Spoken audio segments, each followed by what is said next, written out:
Então vamos começar entendendo quais são as bases neurológicas da aprendizagem. Então, não estilo. Bases neurológicas quer dizer que é igual para 7,8 bilhões de humanos e humanas. São só duas essas bases. Ou a gente aprende, o cérebro aprende por repetição ou por emoção. No caso de repetição, necessariamente tem que haver frequência e sequência. Se você mudar uma vírgula para o cérebro, é outra cadeia neural, é outra aprendizagem diferente. E é por isso que as pessoas dizem que a teoria na prática é outra, porque aprende uma teoria, dá uma modificadinha e aí pratica outra coisa. É óbvio, se você praticar outra teoria, vai parecer mesmo que a teoria não funciona. Em todo caso, por que não existe aprendizagem sem emoção? De nenhuma espécie. Porque emoções são meios ou recursos que o cérebro usa para levar toda a informação que ficou guardadinha ali na memória de curto prazo para a memória de longo prazo, quando a gente dorme à noite e entra em estado REM de sono.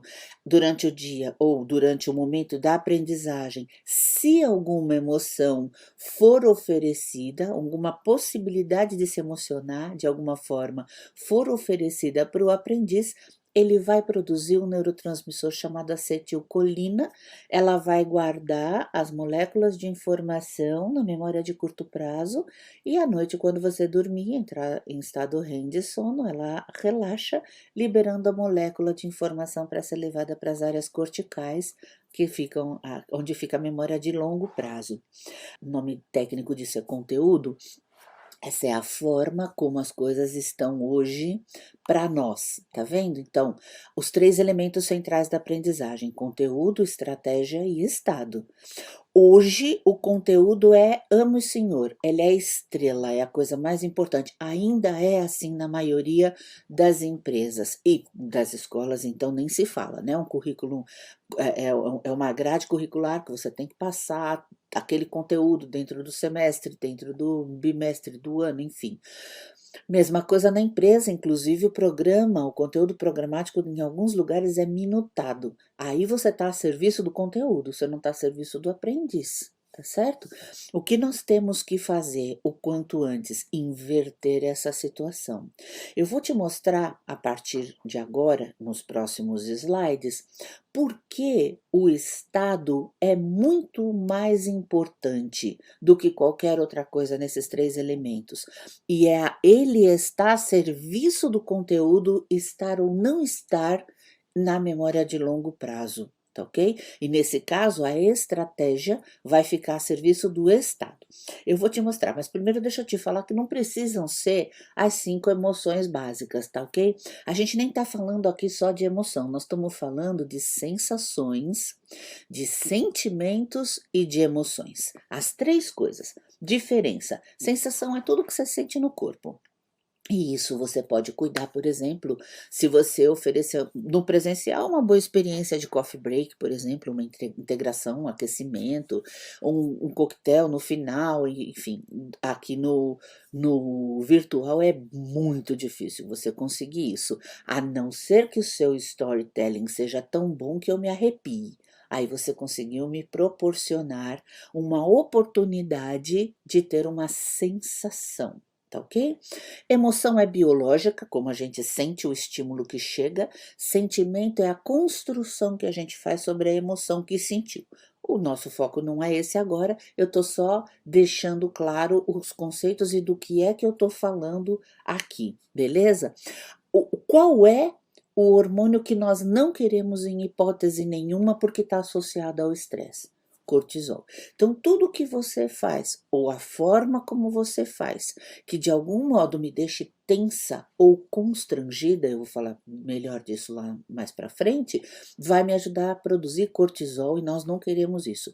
Cortisol em bases continuadas, ele corrói até o nosso músculo. O que nós queremos? Que neurotransmissores a gente quer ativar? Seja com a contação de história, seja com os elementos que a gente vai proporcionar para fixar melhor essas aprendizagens.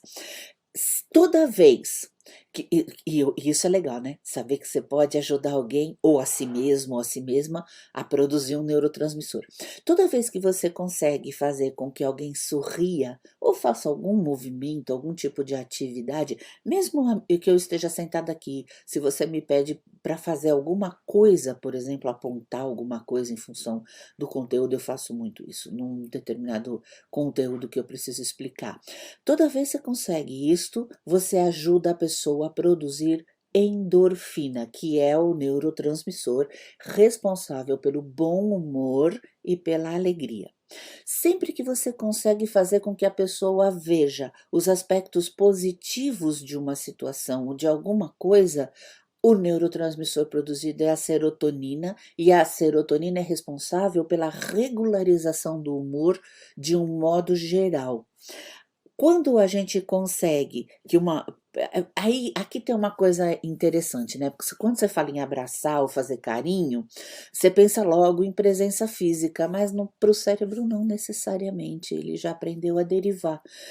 Então você pode ser um abraço virtual, que nós chamamos de acolhimento, eu também vou falar mais de acolhimento aqui mais para frente, e o carinho pode ser um carinho verbal, um elogio, um love back que você dê, e aí você ajuda na produção de ocitocina, que em doses reguladas é muito boa para estabelecer confiança entre as pessoas, sentimentos de amor e de confiança. Deixa eu te falar uma coisa que é importante para mim, tá? Tudo isso é um universo muito maior do que o que eu estou colocando aqui, tá? Não se restringe a isso. Aqui são dicas para que você consiga fazer melhor o trabalho que você tem que fazer agora. O mundo chama pela mesma forma ou dá o mesmo significado para 4 termos que, na verdade, neurologicamente falando, são etapas da neuroaprendizagem. A primeira etapa é a aquisição de dados. Então, dado 1, 2, 3, 4, compõe tudo. Quando eu consigo reproduzir esses dados, nós chamamos em neuroaprendizagem de informação. Mas veja, ainda estou repetindo que nem um papagaio, não significa que entendi. A fase em que eu coloco significado e compreensão na informação, nós chamamos de conhecimento. Conhece na mente só para te ajudar a fixar isso melhor. E a última etapa é a que deriva do latim sapere, que significa sabor, saboroso. Então veja, saber, na verdade, é muito diferente de ter informação ou de ter um conhecimento. Enquanto eu não praticar, enquanto eu não metabolizar a informação, o conhecimento, ela ainda não será um saber para o sistema nervoso.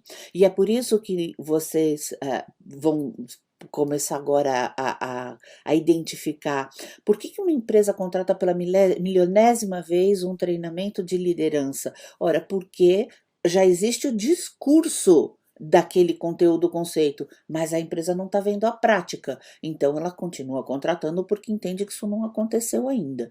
Em todo caso, lembrando que eu não consigo as 4 coisas sem passar necessariamente pela emoção.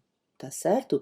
Porque a repetição, ela me dá até uma expertise, mas não necessariamente eu chego num ponto de maestria, ou seja, que eu possa chegar a explicar isto para